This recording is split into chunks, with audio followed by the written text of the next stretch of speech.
이미 아시겠지만 저희가 로마서 1장부터 11장은 작년과 올해 초에 우리가 함께 나누었습니다. 그래서 오늘은 이제 그 연장선이 될 거라고 생각이 되는데요. 앞으로 6주 동안 진정한 예배, 참된 예배, 이런 주제로 우리가 이 말씀을 좀 나누어 보도록 그렇게 하겠습니다.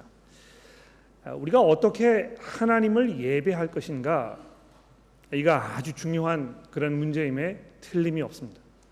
하나님께서 우리에게 어떤 예배를 기대하시는가, 어떻게 하는 것이 올바른 예배인가, 이런 문제는 우리가 그냥 이 신학적으로 그냥 알고 지나가야 할 문제가 아니고, 우리 삶의 가장 핵심적이고 가장 중요하고 우리가 잘 정립해야 할 대단히 중요한 그런 이슈라고 얘기할 수 있습니다. 이미 여러분들 성경을 많이 읽으셔서 아시겠지만, 이스라엘 백성들이 나름대로의 방식으로 하나님을 예배하려고 했었습니다만, 많은 선지자들이 이스라엘 백성들에게 그렇게 이야기하지 않았습니까? 너희가 드리는 예배가 하나님께서 원하시는 예배가 아니다. 너희들이 아무리 그 양과 기름과 이런 것을 가지고 하나님을 예배하려고 해도 하나님께서 그것을 원하지 않으셨다. 이렇게 이사야 선지자를 통해서 말씀하셨습니다. 과연 우리가 정말 하나님 원하시는 그런 예배를 드리고 있는 것인가? 이런 문제를 우리가 생각하고 이것을 잘 정리하는 것은 우리 신앙생활에 너무나 큰 그런 그 임플리케이션을 주고 있는 것입니다.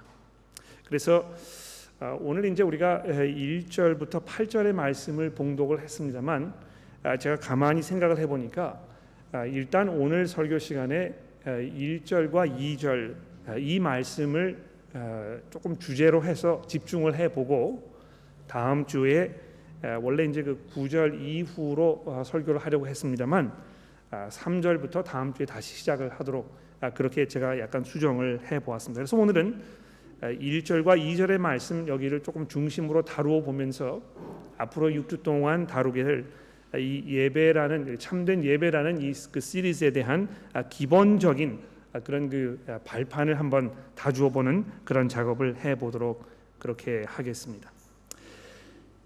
자, 여러분, 이 본문 말씀의 이 1절 맨 마지막 부분에 보시면 사도 바울이 로마 교회에 있는 성도들에게 이렇게 얘기합니다. 이는 너희가 드릴 영적 예배니라. 바로 이렇게 하는 것이 하나님께서 기대하시는 진정한 예배이다. 이렇게 우리에게 아주 분명하게 이야기해주고 있습니다. 근데 여러분, 여기 이제 이 영적 예배니라 하는 이 표현이 과연 무엇을 말하는 것인가, 우리가 조금 깊이 생각해 볼 필요가 있습니다. 영적 예배라고 하니까 어찌 모르게 약간 그 신비스럽고 일반적인 예배와는 이제 구분이 되고 어딘가 아주 특별하게 느껴지는 어떤 그 특별한 예배를 지금 이야기하는 것이 아닌가, 이렇게 우리가 결론을 내릴지 모르겠습니다. 이 영적이라는 단어가 우리에게 많은 이 어필이 되거든요. 어떻게 해서든지 간에 우리가 좀 더 영적으로 돼야 되겠다. 이거는 아주 그 좋은 그런 바람이고 우리 그리스도인들이 가져야 할 당연한 그런 그 기도 제목이라고 생각을 합니다만, 여러분 그 성경을 가지고 계시면은요, 그 맨 아래 내려가 보시면 이 영적이라는 단어 이외에 그거를 대체할 만한 다른 단어를 아래다 제시해 주고 있습니다. 여러분 그 성경 보시면 보실 수 있습니까? 여러분 성경에 그렇게 나와 있습니까? 어떤 단어가 사용되고 있습니까? 합당한이란 단어를 그 아래 이 대체 용어로 지금 우리에게 주고 있는 것입니다. 왜 그 성경을 번역을 할 때 영적이라는 단어를 여기에 선택을 해서 집어넣었을까? 이 그 단어가 원래 그 헬라어 단어가 합당한이라는 그 의미도 포함되고 있다면 왜 그 합당한이라는 단어를 쓰지 않고 구태여 영적이라는 단어를 썼을까? 이 문제를 우리가 조금 생각해 볼 필요가 있습니다.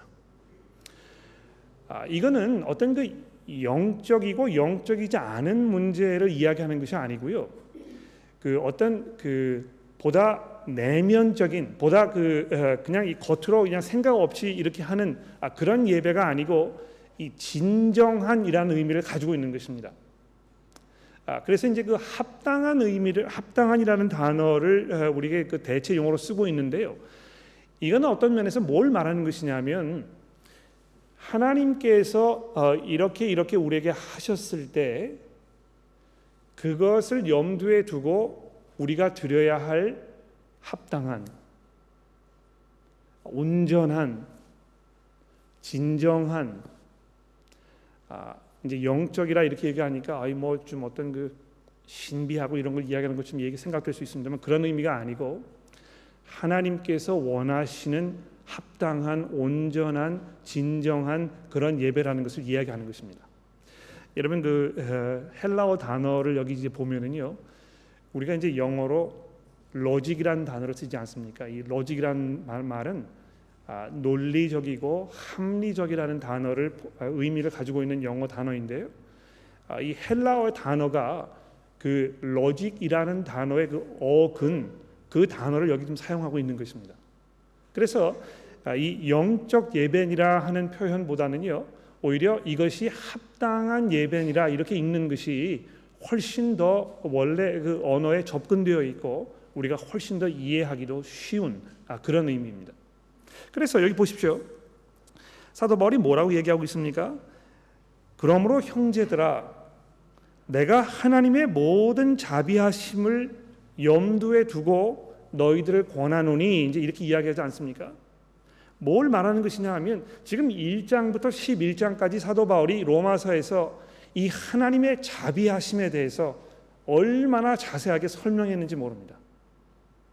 우리가 죄인 되었을 때에 우리가 하나님이 없이도 우리의 삶을 얼마든지 우리 스스로 영위할 수 있다고 고집을 피우면서 하나님께 반항하고 반역하고 불신앙의 모습으로 우리의 죄악된 가운데서 살고 있던 그 시대에 하나님께서 어찌된 영문인지 그 넘치는 은혜와 사랑으로 여러분과 저에게 죄의 용서와 거듭남의 이 은혜를 베풀어 주신 것입니다. 여러분과 저로 하여금 영생의 삶을 누릴 수 있도록 우리에게 은혜를 베풀어 주셨다는 것입니다. 이것이 얼마나 놀라운 은혜인지 모릅니다. 그런 은혜를 받을 만한 자격도 없었고 하나님께서 우리에게 그런 은혜를 베푸셔야 할 만한 아무런 의미도 없었는데도 불구하고 그 한없는 사랑과 긍휼하심으로 여러분과 저에게 구원의 은혜를 베풀어 주셨다는 것입니다. 우리가 그것을 생각했을 때, 그것을 염두에 두었을 때, 우리가 그 안에서 살고 있을 때에, 그렇다면 이렇게 하는 것이 하나님께 드려야 할 마땅하고 합당하고 온전한 당연한 예배라는 것입니다. 어떻게 하는 것이 온전하고 합당하고 올바른 진정한 예배입니까? 여기 보십시오. 어떻게 되어 있습니까? 너희 몸을 하나님이 기뻐하시는 거룩한 산 제물로 드리라. 주일날 모여서 예배 시간에 예배를 드리라 이렇게 이야기하지 않습니다. 오히려 너희 몸을 하나님이 기뻐하시는 거룩한 산 제물로 드리라 이렇게 말씀하고 있는 것입니다. 그래서 우리가 하나님의 은혜를 생각했을 때, 그 긍휼하심 가운데 살고 있을 때, 우리가 정말 하나님께 드려야 할 올바른 반응, 이것은 우리의 몸을 산 제사로 드리는 것입니다. 근데 이제 한 가지 우리가 분명하게 짚고 넘어가야 할 아주 중요한 포인트가 있는데요. 지금 여기 산 제물로 드리는 이것이 죄의 용서를 받기 위한 그런 제물을 의미하지 않는다는 것을 여러분 잘 정리하실 필요가 있습니다. 이미 사도 바울이 1장부터 시작해서 무엇을 우리에게 말씀했습니까? 이제는 하나님의 한 의가 나타나 우리를 용서하시되 예수 그리스도의 영 단번의 희생 제물을 드리심으로 말미암아 우리 모두가 하나님과 화해하게 된 것입니다. 그렇죠? 여기 지금 이 죄의 용서를 위한 그 제물은요, 예수 그리스도의 그 십자가 사건을 통해서 완전하게 정리가 된 것입니다. 우리가 우리의 삶을 산 제물로 하나님께 드리라 했을 때는 하나님께로부터 용서를 받기 위해서 우리가 열심히 수고하고 노력해야 하는 그런 문제를 지금 이야기하고 있는 것이 아니라는 것을 여러분 잘 정리하실 필요가 있습니다. 이거 내가 열심히 잘해야, 그래야 하나님께서 나를 흡족하게 보시고 나에게 은혜를 베푸시고 그래야 내가 하나님께 가까이 더 갈 수 있게 되는 것이 아닌가? 이렇게 해서 마치 우리 구원의 문제가 우리의 수고와 우리의 열심에 달려 있는 것처럼 이렇게 오해할 수가 있는데요. 그런 걸 이야기하는 것이 아니라는 것입니다. 이미 복음의 그 메시지를 통해서 예수 그리스도의 십자가 사건을 통해서 이미 여러분과 제가 하나님과 화목하게 된 것입니다. 그래서 이 화목 제물이라는 그 단어를 사도 바울이 구약에서 인용해서 이 십자가 사건에 적용하고 있는 것이거든요. 그 문제는 이제 해결이 된 것입니다. 그러나 그런 하나님의 은혜, 하나님의 그 놀라우신 긍휼을 우리가 생각했을 때 우리가 어떻게 하나님을 기쁘시게 하고 하나님께 영광을 드리는 그런 삶을 살 것인가, 어떻게 하면 우리가 진정으로 하나님을 예배할 것인가, 이 문제를 얘기하고 있다는 것이죠. 그러면서 우리의 몸을 산 제물로 하나님께 드리라고 얘기하고 있는 것입니다. 사도 바울이 이제 3절부터 시작을 해서 이 산 제물로 우리의 몸을 하나님께 드리는 것이 무엇인지를 아주 구체적으로 자세하게 설명을 해 줄 것입니다. 그래서 여러분 이제 6주 동안 우리가 이걸 하게 될 텐데요. 여러분 빠지지 마시고 6주 동안 교회를 잘 출석을 하셔서 어떻게 우리가 우리의 몸을 하나님께 드리는 산 제사로 드릴 것인지 잘 생각해 보시기를 바라는데요.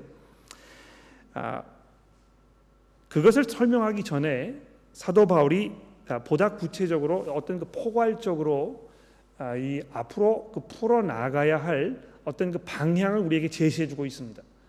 우리의 삶의 문제에 대해서 내가 이야기할 것인데 그 삶의 문제를 우리가 어떻게 접근할 것인가 하는 그 원칙, 그리스도인으로서 가져야 할 어떤 그 기본적인 방향, 이런 것을 지금 2절에 우리에게 제시하고 있는 것입니다. 무엇입니까? 우리가 드려야 할 이 영적 예배, 우리의 몸을 산 제물로 드리는 것이 무엇입니까? 2절에 보십시오. 이 세대를 본받지 말고 오직 마음을 새롭게 함으로 변화를 받아 하나님의 선하시고 기뻐하시고 온전하신 뜻이 무엇인지를 분별하는 것이 바로 하나님께 드려야 할 영적 예배라는 것입니다. 합당한 예배라는 것입니다. 바로 그렇게 하는 것이 하나님께서 기뻐하시는 거룩한 산 제사로 우리의 몸을 드리는 것이라는 것입니다. 자, 그래서 여기 이제 이 2절의 말씀 우리가 잘 한번 생각해 봅시다. 너희는 이 세대를 본받지 말고 오직 마음을 새롭게 함으로 변화를 받으라. 세대를 본받지 않는다는 거 뭘 말하는 것입니까? 오늘 아침에 이제 우리가 다니엘서 1장을 구약 성경으로 봉독을 했는데요. 왜 다니엘서를 봉독했을까 혹시 의아해 하신다면 다니엘은 하나님의 백성으로 하나님을 적대시하는 그런 사람들 사이에서 살았던 그런 사람입니다. 바벨론으로 포로로 끌려갔을 때에 이 다니엘이라는 사람에게 얼마나 많은 그런 압력이 가해졌는지 모릅니다. 바벨론으로 왔으니까 바벨론 사람처럼 살라는 것입니다. 느부갓네살 왕이 그걸 요구했거든요. 내가 너희들을 포로로 이 땅에 데리고 온 이유는 나를 섬기기 위해서다. 그래서 이 바벨론 나라의 학문과 문학과 이런 모든 그 삶의 패턴과 방식과 철학을 너희가 잘 이해해서 그런 방식으로 나를 섬기라고 지금 그 왕이 요구하고 있는 것입니다. 얼마나 거기에 압력이 많았을까요? 다니엘서는 기본적으로 그러한 그 압력 속에서 하나님의 백성으로 그 시대와 그 사조를 본받지 않았던 이 선지자의 모습을 우리에게 설명해 주고 있습니다. 여러분, 이 시간에 잘 한번 생각해 보십시오. 우리가 그리스도인으로서 이 땅에서 호주에 살고 있는 한국인으로서, 교민으로서 어떤 압력, 이런 거를 받고 있습니까? 어떤 무언의 압력을 우리가 받고 있습니까? 우리 사회가 지금 여러분과 저에게 이러이러한 방식으로, 이러이러한 방향으로 살아가야 한다고 우리에게 끊임없이 요구하고 있습니까? 이거 잘 한번 우리가 생각해 봐야 될 텐데요. 강물이 이렇게 흐르면, 이 호주 속담에 그런 얘기가 있지 않습니까? 죽은 개도 이 흐르는 그 강물, 이것 따라서는 얼마든지 수영할 수가 있다는 것입니다. 그 강물의 물줄기를 거슬러 올라가는 것은 아주 어려운 일입니다. 얼마나 많은 수고와 얼마나 많은 희생과 얼마나 많은 고난이 거기에 따르는지 모릅니다. 그러나 우리는 계속해서 이 세상이 흘러가는 방향으로 우리가 살아야 한다는 그런 끝없는 이런 프레셔를 받고 있는 것이 분명합니다. 우리 한국 사람들은요, 이 체면 차리는 일을 아주 중요하게 생각하기 때문에요, 다른 사람의 눈에 좀 거슬리는 것, 다른 사람들은 다 그렇게 하는데 왜 당신은 그렇게 하느냐고, 이런 소리 듣는 것을 가장 두려워하거든요. 튀지 않는 것, 그냥 다 묻혀서 사는 것, 이것이 가장 덕스러운 것이라고 이렇게 생각하는 경향이 있습니다. 맞습니까? 동의하십니까? 예. 그냥 한국 사람이면 한국 사람처럼 한국 문화가 우리에게 요구하는 당연한 삶을 사는 것이 마땅하다고 우리가 계속해서 압력을 받고 있는 것입니다. 그러나 우리는 한국 사람이기 이전에 그리스도인입니다.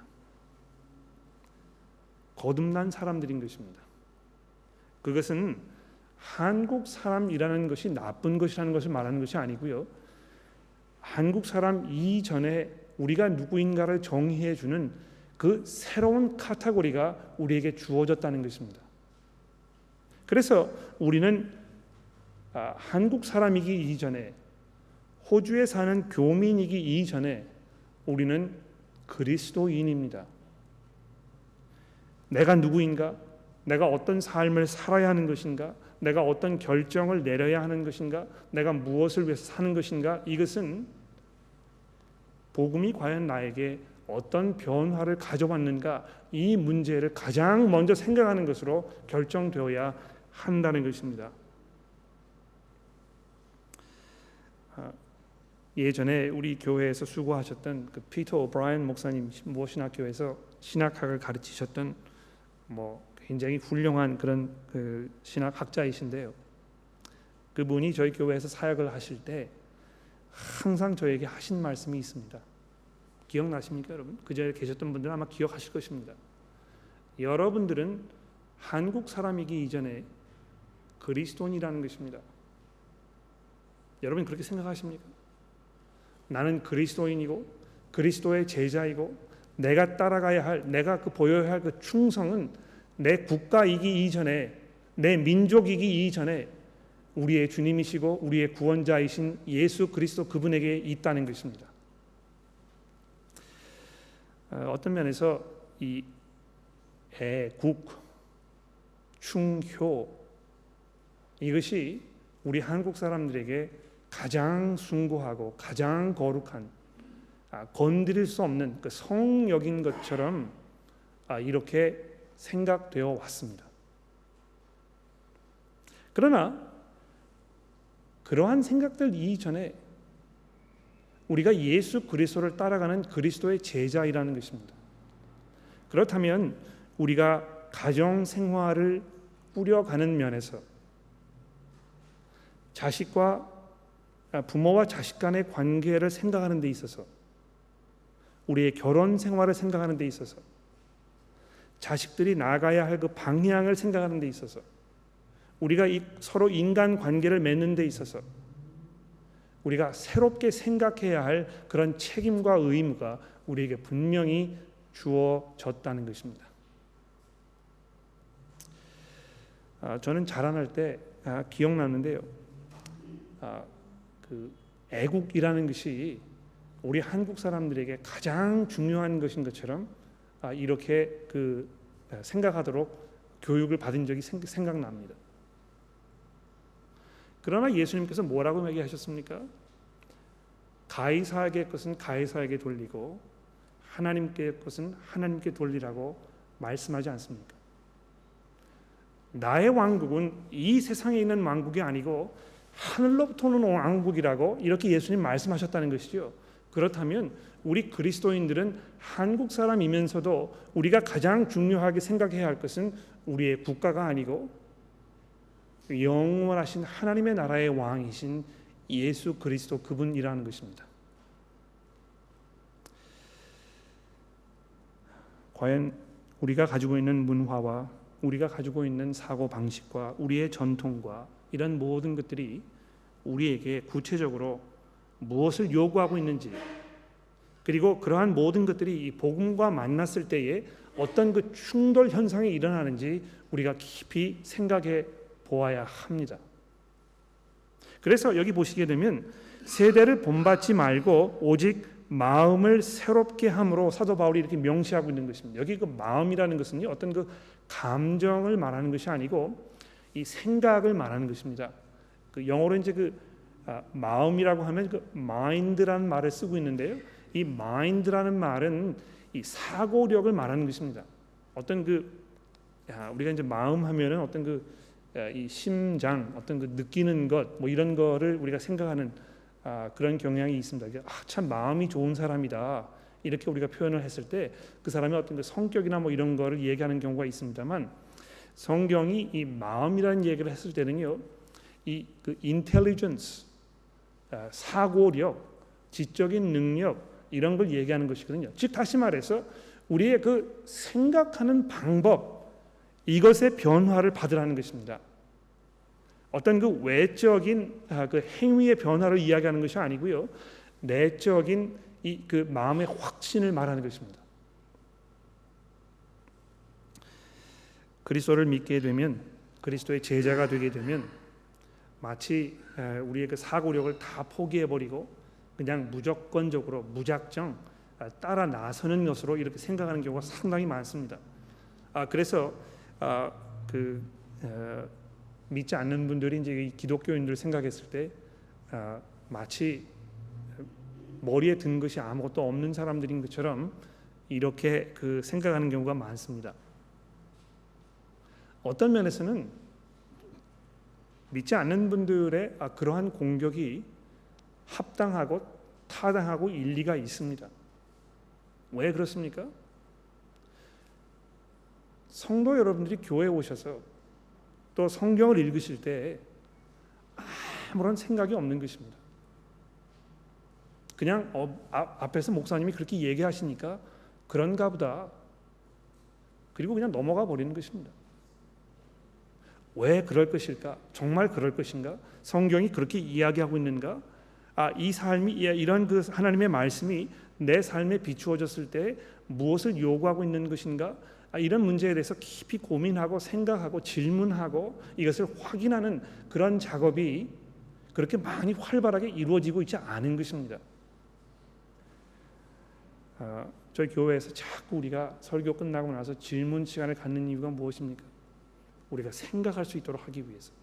왜 그것이 중요합니까? 이 사고의 변화가 일어나지 않으면 아무리 외적으로 뭘 우리가 하려고 해도요, 아무런 의미가 없습니다.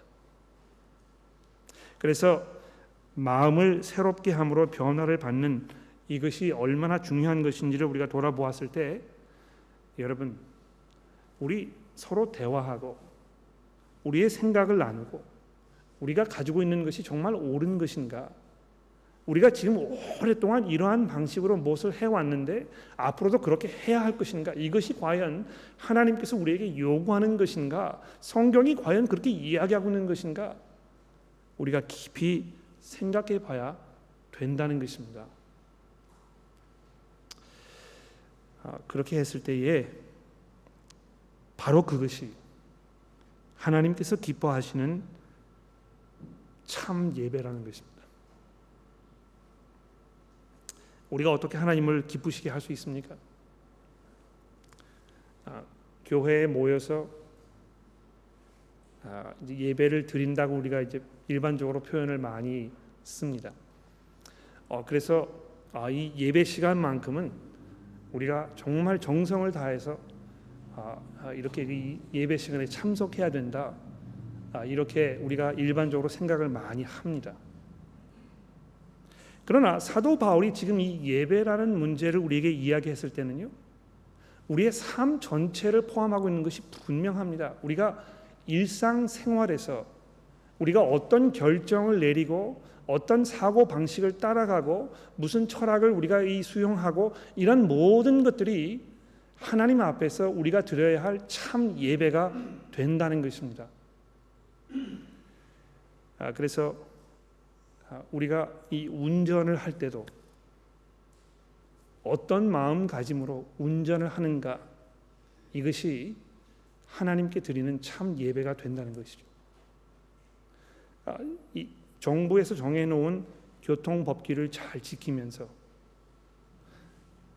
함께 도로를 사용하고 있는 다른 운전자들의 그 안전과 그들의 편의를 우리가 서로 배려하면서 이웃을 사랑하는 마음으로, 법을 순종하는 그 순종의 마음으로 이렇게 운전하는 것이 하나님께서 보시기에 합당한 우리의 영적인 참 예배라는 것입니다.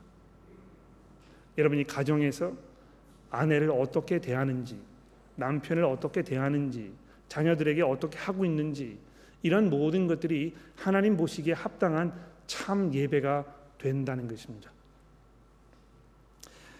우리가 이제 앞으로 5주 동안 이 문제에 대해서 구체적으로 많이 생각을 하게 될 텐데요.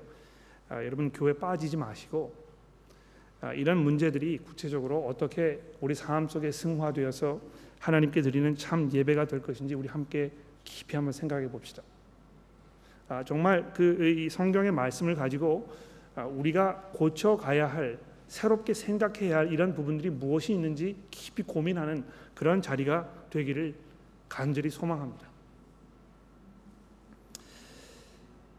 어떤 면에서는요, 그 예배라는 문제를 생각했을 때 마치 그 옛날 그 시계추가 있지 않습니까? 시계추가 왔다 갔다 하는 그런 현상을 제가 보게 됩니다. 무슨 말이냐면 주일날 이렇게 교회 모이는 이것을 예배라고 이제 우리가 딱 정의를 하니까 또 그렇게 오랫동안 생각이 되어 왔기 때문에 일반적인 일상생활과 주일날 교회에서 모이는 여기서 어떤 이 괴리감이 생기고 우리의 삶은 삶이고 하나님께 예배드리는 건 예배드리는 것처럼 이렇게 그 삶이 이분화되는 그런 현상이 일어났었습니다. 그래서 거기에 이 어떤 그 수정을 하기 위해서 시계추가 이제 반대로 간 것입니다. 이 예배라는 것이 교회에서 모이는 이걸 얘기하는 것이 아니고 우리의 삶을 얘기하는 것이다. 이렇게 해가지고 시계추가 이제 완전히 반대 방향으로 이렇게 갔거든요. 이렇게 반대 방향으로 가 보니까 어떤 현상이 벌어지냐 하면 그러면 주일날 교회 오는 거는 별로 그렇게 중요하지 않다.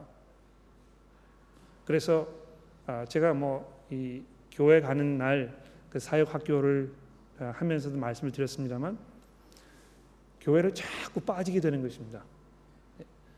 별로 그렇게 중요하게 생각이 안 되니까 그냥 편하면 가고 또 마음에 들면 가고 좀 불편한 일이 있거나 또는 그 바쁜 일이 있으면 내가 그냥 삶 속에서 하나님의 말씀을 순종하는 거룩한 삶을 하면 되는 것이 아닌가, 이렇게 해서 교회 모이는 일이 자꾸 등한시 되거든요. 그 통계적으로 봤을 때 교회에 적을 두고 있는 교우분들 중에 25%가 매주마다 교회를 결성하는 것입니다. 왜 그렇습니까? 어떤 이 예배라는 것에 대한 성경적인 개념이 이쪽 끝에서부터 저쪽 끝으로 이렇게 가버리니까 여기에도 역시 어떤 그 불균형의 모습이 보여지는 것 같습니다. 그래서 이제 우리가 약간 이것을 다시 수정을 해야 할 그럴 필요를 많이 느끼는데요. 뭐 집에서 이제 이 문제를 이렇게 생각하면서 주일날 이 자리에 모이는 이것이 얼마나 중요한 자리인가, 이거 다시 한번 생각해 보게 됩니다.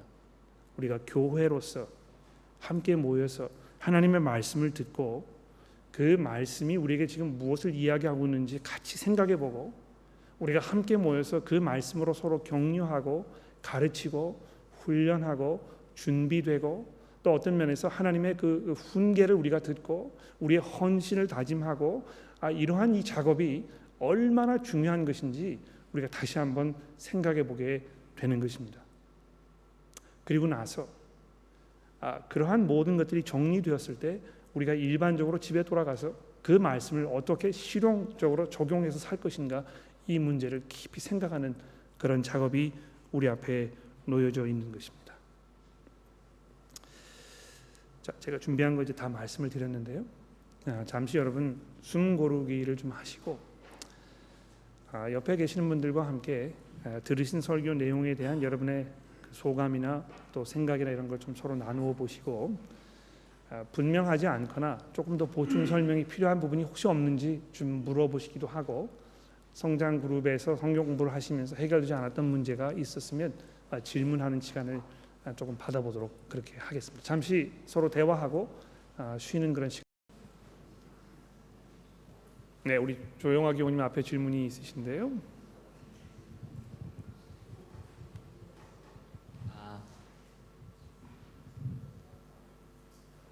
그 2절에 그 단계가 있잖아요. 첫째, 그 세상을 본받지 말고 마음의 변화를 받고, 그러면은 이제 그 이후로 하나님의 그 선하시고 기뻐하시고 온전한 뜻이 무엇인지, 근데 그 뒷부분은 그게 좀 뭐 영어로는 가이던스하고 하나님의 뜻이 무엇인가, 그래서 그 연결이 좀 더 설명해 주셨으면. 네, 고맙습니다.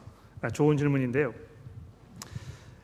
사도 바울이 어떤 면에서 굉장히 놀랍고 이거 좀 너무 앞서가는 것이 아닌가 생각될 정도의 그런 이야기를 지금 2절 마지막 부분에 하고 있습니다. 무슨 말입니까? 우리 그리스도인들이요, 하나님의 그 마음 속에 담겨 있는 그 뜻이 무엇인지 우리가 알 수 있다는 것입니다. 어떻게 우리가 감히 하나님의 뜻을 우리가 알 수 있습니까? 뜻이 무엇인지 분별하도록 하라, 이렇게 명령하고 있지 않습니까? 왜 이렇게 명령하고 있는 것입니까? 그것이 가능하기 때문에 그런 것입니다. 어떻게 이것이 가능한 것입니까? 예수 그리스도 안에 나타난 하나님의 은혜를 우리가 생각하면, 하나님께서 예수 그리스도 안에서 이루셨던 그분의 계획과 목적에 대해서 우리가 이해하면, 하나님께서 세상을 향해서 내 개인의 삶을 향해서 가지고 계시는 그 계획과 뜻이 무엇인지 우리가 알 수 있다는 것입니다. 분별할 수 있다는 것입니다. 이건 이제 뭐 나중에 우리가 앞으로 5번 설교를 하면서 제가 여러 번 말씀을 드리겠습니다만, 하나님께서 여러분과 저를 향해서 가지고 계시는 그 계획, 그분의 마음속에 담겨있는 그 뜻, 이것은 무엇입니까? 무엇일까요? 아주 간단합니다. 여러분과 제가요, 하나님의 그 영원한 나라에 안전하게 들어가는 것입니다. 하나님의 나라에 안전하게 들어가려면 우리가 예수 그리스도 안에 있어야 하는 것입니다. 즉, 그래서 하나님께서 여러분과 저를 향해서 가지고 계시는 그 뜻은요, 하나님의 계획은요, 우리가 매일매일의 삶 속에서 예수 안에 머무는 것입니다. 여러분들이 내리시는 결정과 여러분의 선택이 예수 안에 있지 아니하고 그리스도로부터 멀어지려고 하는 결정이라면 그것은 분명히 하나님의 뜻이 아닙니다.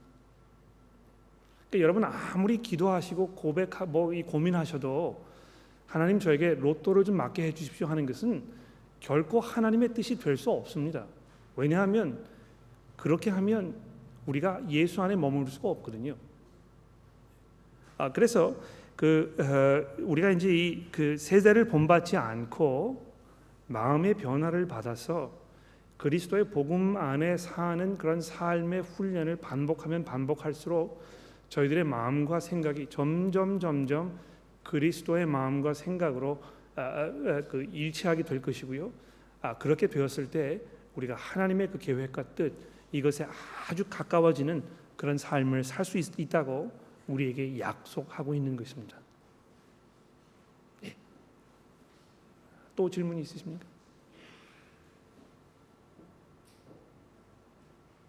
네, 그러시면 다음 주부터 이제 우리가 좀 더 구체적인 문제를 다루게 될 텐데 여러분 집에 돌아가셔서 12장 3절부터 21절의 말씀을 잘 생각해 보시고 또 성장 그룹에 가셔서 연구해 보시고 그리고 나서 우리 교회에 와서 함께 이 말씀을 들어보도록 그렇게 하겠습니다. 기도하겠습니다. 하나님 아버지 감사합니다. 저희가 죄 가운데 살고 있었을 때에 이 세상의 풍조에 물들어서 우리 자신의 정욕과 혼란스러운 세상의 가치관으로 하나님을 대적하는 삶을 살았었음을 고백합니다. 하나님 우리가 아직도 죄인들이기 때문에 이러한 그 세력들의 이런 영향력에서 우리가 자유스러울 수 없고 우리가 혼란 속에서 때로 방황하면서 우리의 삶을 살고 있음을 하나님 앞에 고백합니다. 그러나 하나님 저희가 좀 더 분명하게 하나님의 계획과 하나님의 목적을 이해하고 바라볼 수 있게 되기를 원합니다. 이미 그런 모든 계획과 목적이 그리스도의 복음 안에서 우리에게 분명하게 선명하게 나타난 것을 기억합니다. 저희를 도와주셔서 우리가 함께 교회로 모여서 주의 말씀을 들을 때에 그런 것이 더욱더 선명하게 우리에게 드러나게 하시고 주의 성령께서 저희들의 마음을 움직이시고 인도하셔서 저희들이 하나님의 그 계획과 목적에 순종하는 데 주저하지 않고 두려워하지 않도록 저희들에게 용기를 허락하여 주시기를 우리 구주 예수 그리스도의 이름으로 간절히 기도합니다.